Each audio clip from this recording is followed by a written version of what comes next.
Ladies and gentlemen, Fatima Cigarettes is proud to bring you its prize-winning radio program, winner of the Motion Picture Herald Fame Award. The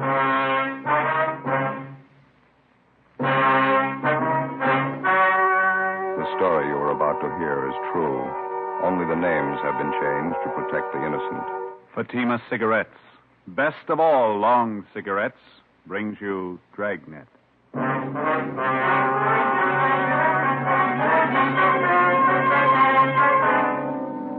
You're a detective sergeant. You're assigned to Juvenile Bureau. You receive a complaint about an 8-year-old boy and his sister. A neighbor reports they've been going from door to door begging for food. Supposedly, the children are from well-to-do parents. Your job? Investigate. You'll be amazed when you compare Fatima with other long cigarettes. You'll find they now cost the same. But in Fatima, the difference is quality. You see, Fatima is the quality king-size cigarette because it contains the finest Turkish and domestic tobaccos superbly blended. And Fatima is extra mild, with a much different, much better flavor and aroma than any other long cigarette. So compare Fatima yourself. Fatimas now cost the same as other long cigarettes, but your first puff will tell you... Ah, that's different. Yes, in Fatima, the difference is quality. Ask your dealer for Fatima, the quality king-size cigarette. Best of all long cigarettes. Start enjoying Fatima tomorrow.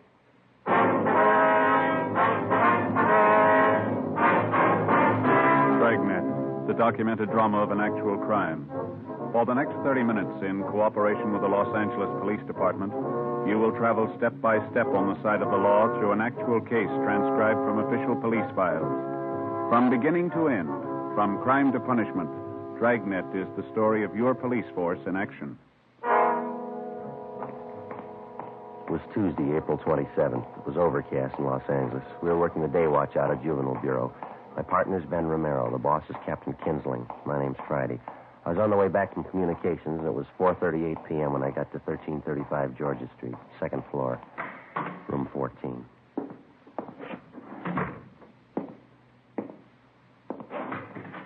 Hi, Joe.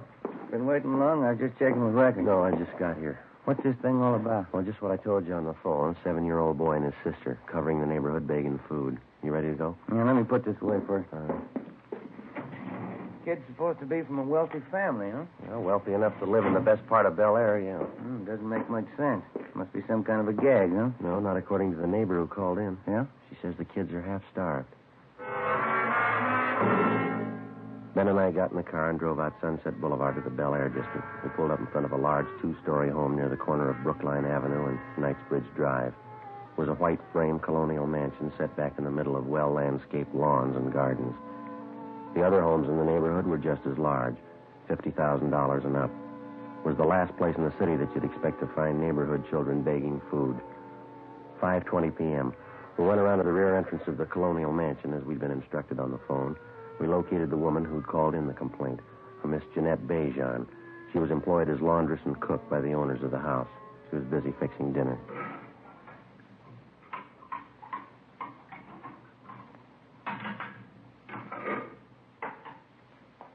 They're from next door, officer. The children. As I explained on the phone, a boy about 7 years, a girl 5 years old, I guess. Which side do they live on, Miss Bejan? The house on the corner? No, the other side. Up here.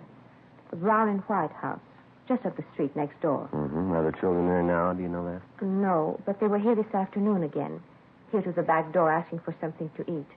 I don't understand it. Something must be wrong. Well, have they been around often, Miss Bejan? 2 or 3 days, maybe 4 days. At first I thought they were fooling, but they were not. I gave them some cookies, sandwiches. They were very hungry. They ate them like they were starving. The little girl saved her cookies. She took them with her. How about their parents? Are they at home? Excuse me. What's that?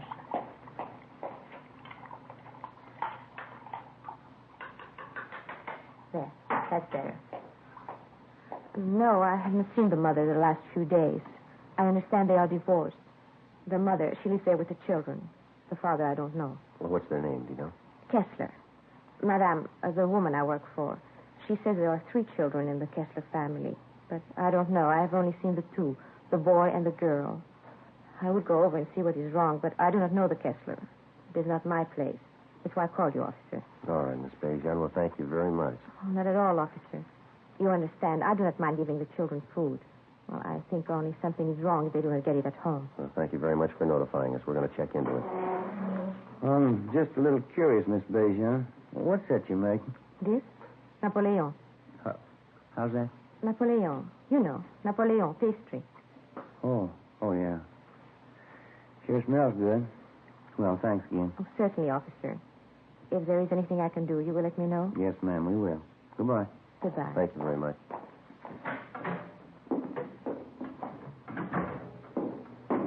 It's a beautiful place. Yeah. Those Swedish women make pretty good cooks, don't they? I don't know. She sounded French to me. Huh? Maybe so. Most good at cooking, anyhow.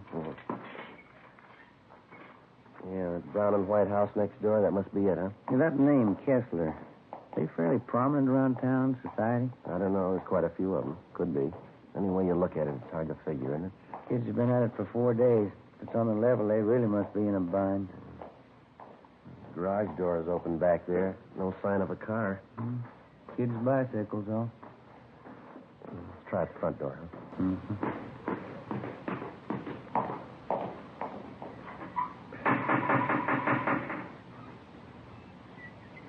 Guess you better try it again, huh? Yeah.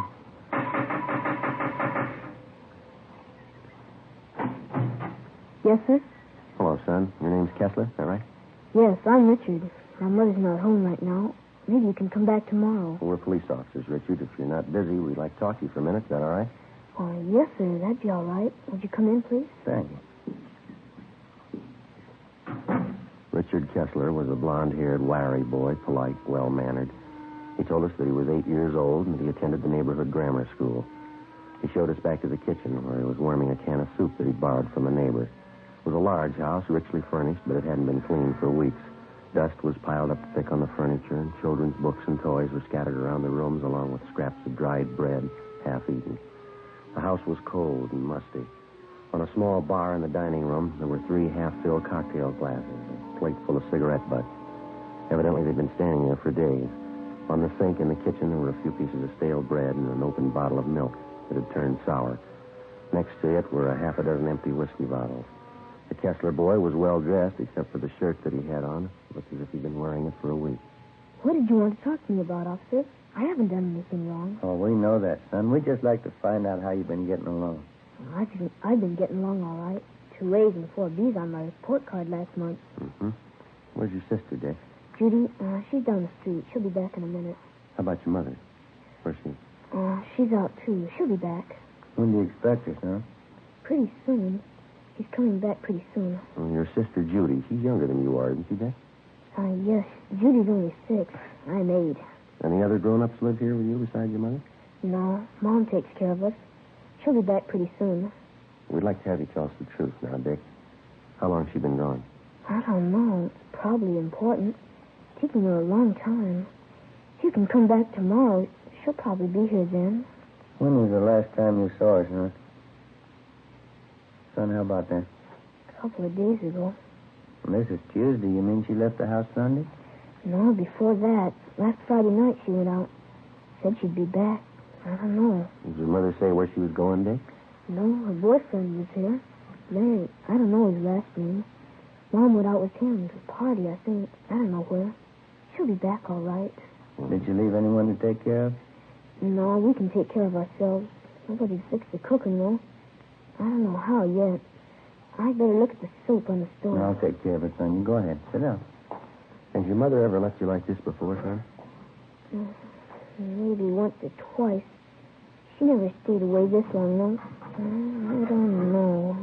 What's the matter, Dick? Well, Johnny, officer, my little brother. He hasn't eaten much for a while. Must be hungry by now. I was fixing the soup for him. Yeah, well, where's Johnny?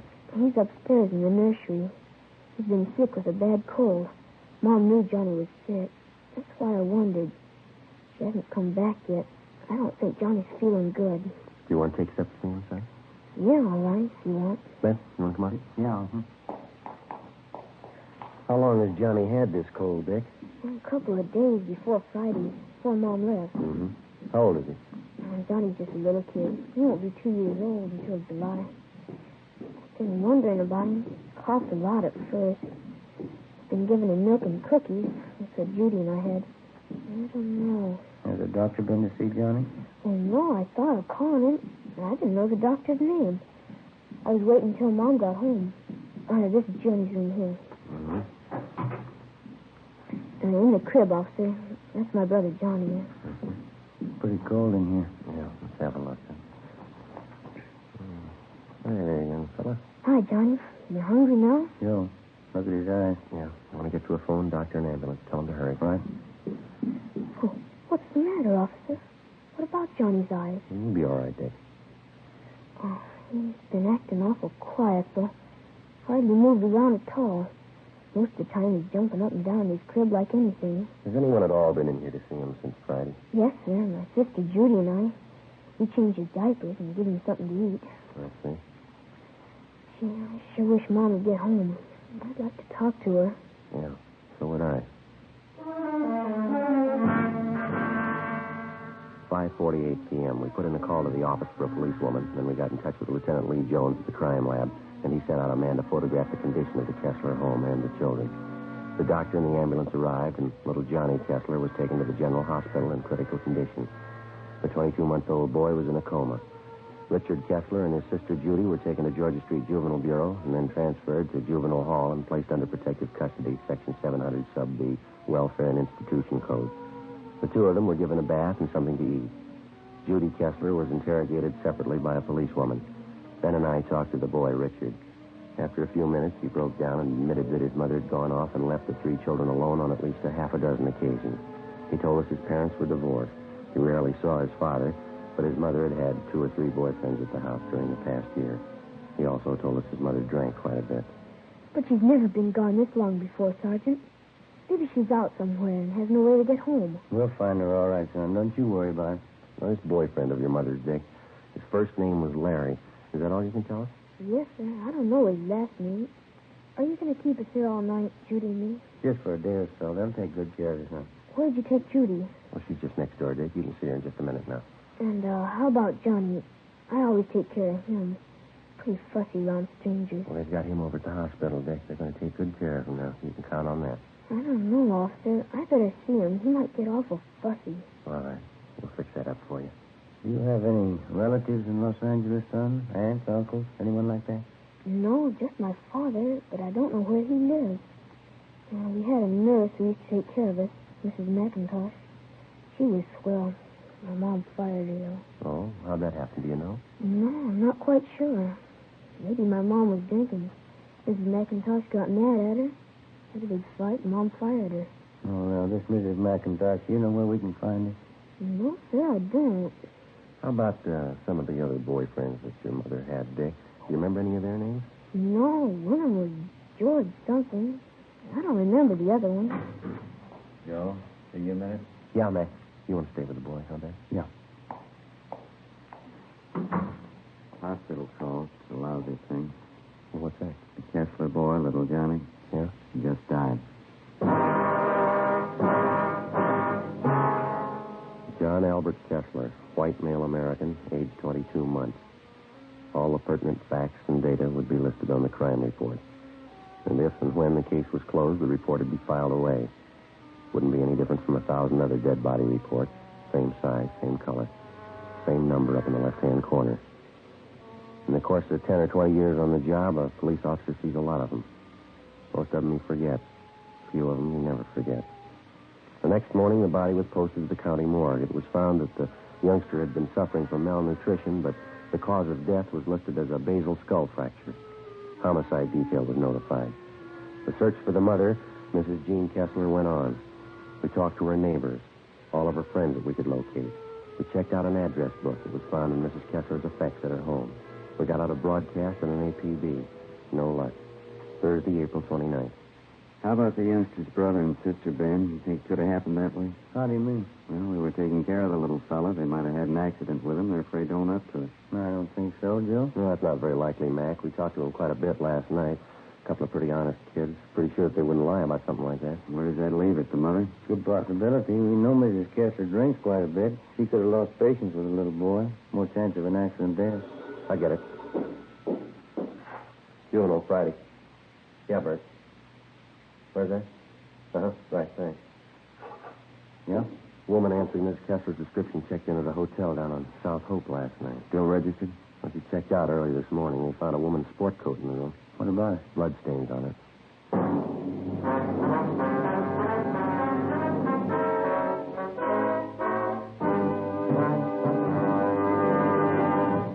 You are listening to Dragnet for the step-by-step solution to tonight's authentic case history. Here, step by step, are the actual reasons why Fatima is the quality king-size cigarette. Why in Fatima, the difference is quality. Quality of tobaccos. The finest domestic and Turkish varieties. Extra mild and superbly blended to give you a much different, much better flavor and aroma. Quality of manufacture. Smooth, round, perfect cigarettes. Rolled in the finest paper money can buy. Manufactured in the newest and most modern of all cigarette factories. Quality even to the appearance of the bright, clean, golden yellow package. Carefully wrapped and sealed to bring you Fatima's rich, fresh, extra mild flavor. Compare Fatima yourself. Fatimas now cost the same as other long cigarettes, but your first puff will tell you, Ah, that's different.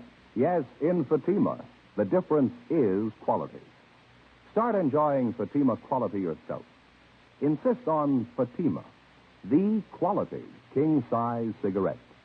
Best of all, long cigarettes.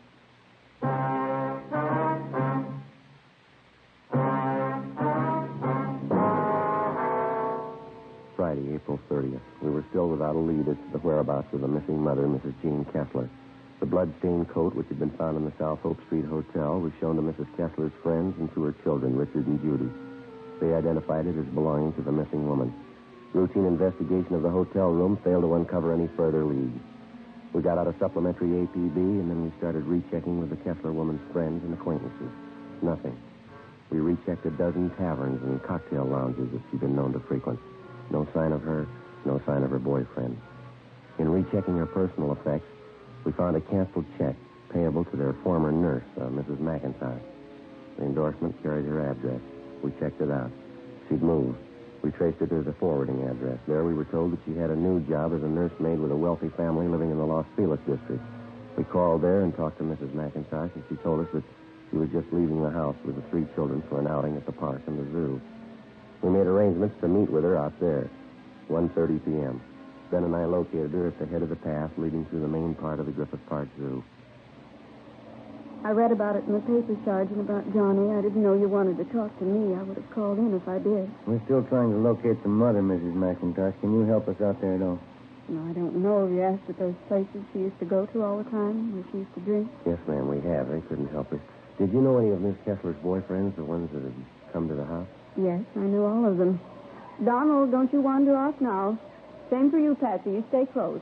The boy, Richard, he was telling us about one of the boyfriends, ma'am, a fellow named Larry. Oh, yes. Donald, you heard what I said. You stay close. Yes, I knew Larry. You remember what his last name was, ma'am? Yes, Bartell. Some kind of an actor in the movies, I think. Larry Bartell. You know where he lives?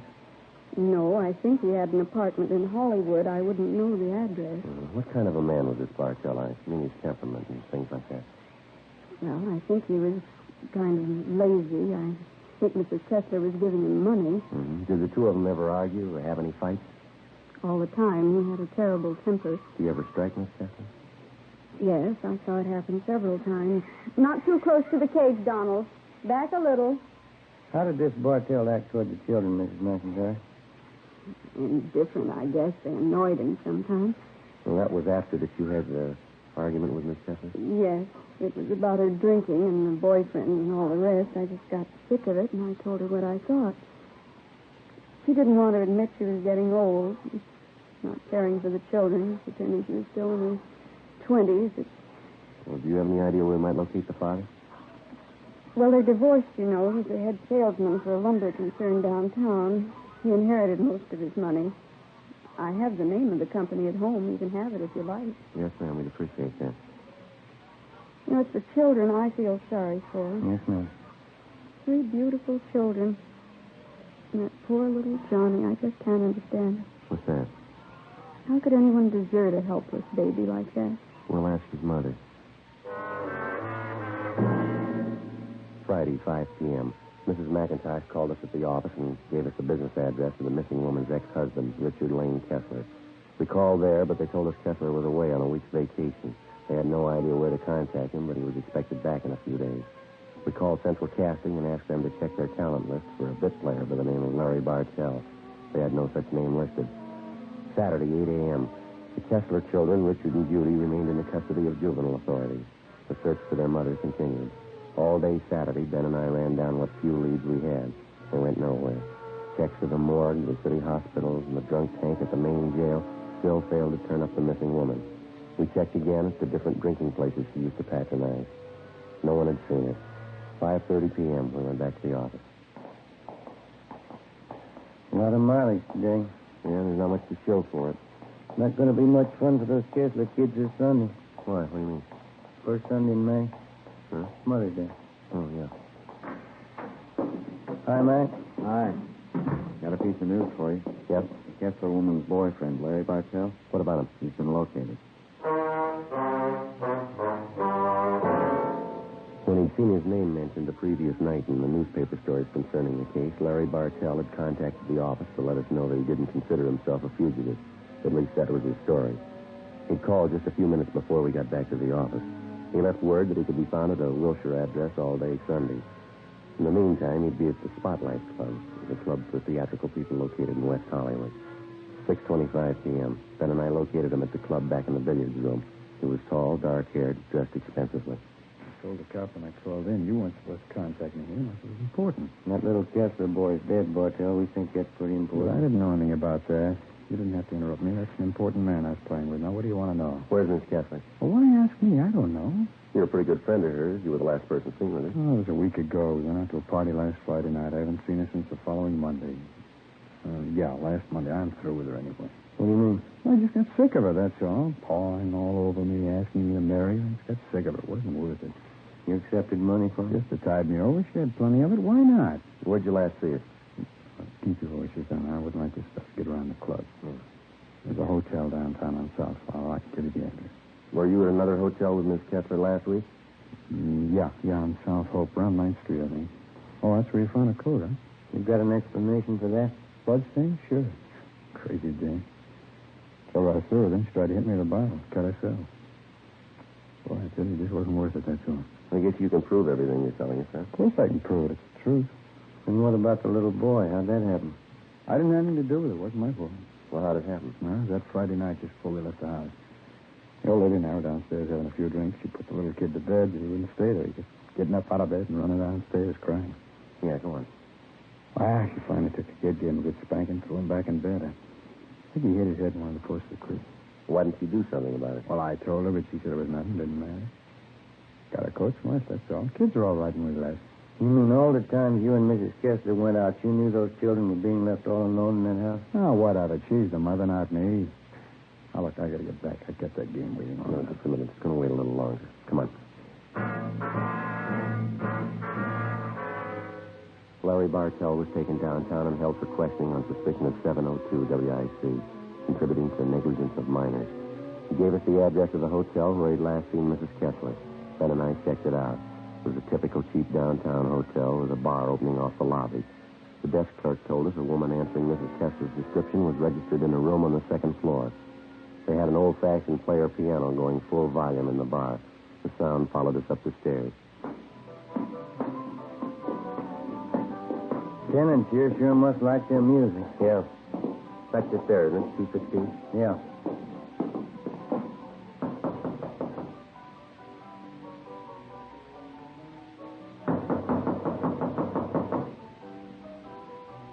We better try it. Yeah. Let's have a look. Who's there? Who is it? You Mrs. Jean Kessler? What is it? Who are you? Police officers would like to talk to you. I haven't done anything. But he wanted me. I want to talk to you about your children, Miss Kessler. But I didn't do anything. Johnny was sick, that's all. I didn't do anything. That's not what Bartell says. Larry, have you seen him? Is he coming back to me? You better get up, lady. Get your coat. I gotta have Larry back. He's everything to me. I love him. Is he coming back? You've been gone over a week. Aren't you a little worried about your children? They're all right. I'm too young to spend my life on children. I need Larry. Where is he? See if you can find a coat, will you, Ben? Yeah, all right.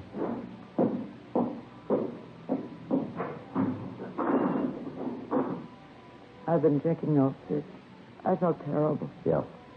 I need Larry so bad. He's young like me. I love him. I gave him all my love. Gave him every bit of it. Yeah, you gave him too much. What? You didn't have any left for your kids. The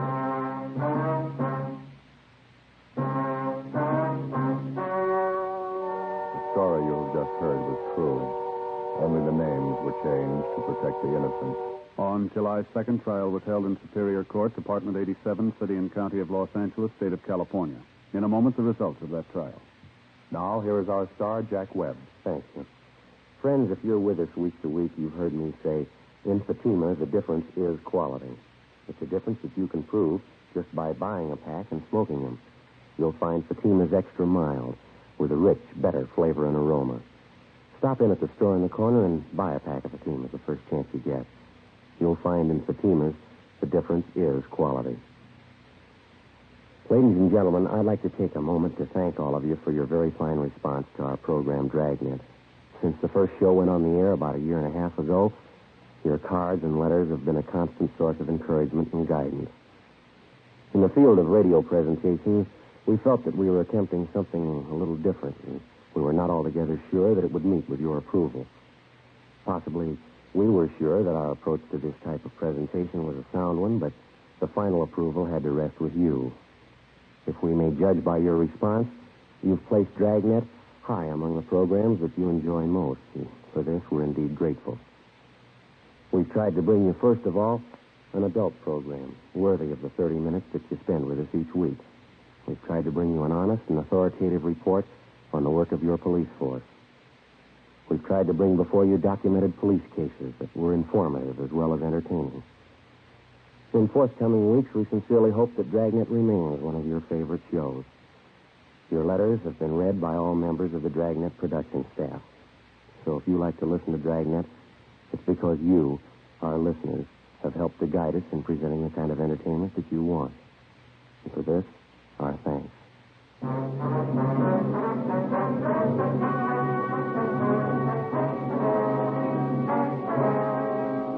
Mrs. Jean Kessler was filed on and found guilty in Superior Court, charge of manslaughter. She was sentenced to 1 year in the county jail and deprived of the custody of her children.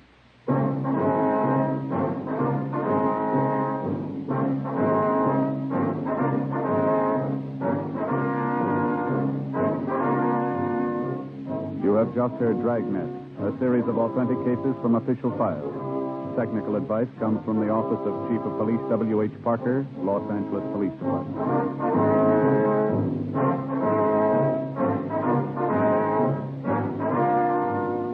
Fatima Cigarettes, best of all long cigarettes, has brought you Dragnet, portions transcribed from Los Angeles. Now stay tuned for Counter Spy. Then it's Screen Directors Playhouse on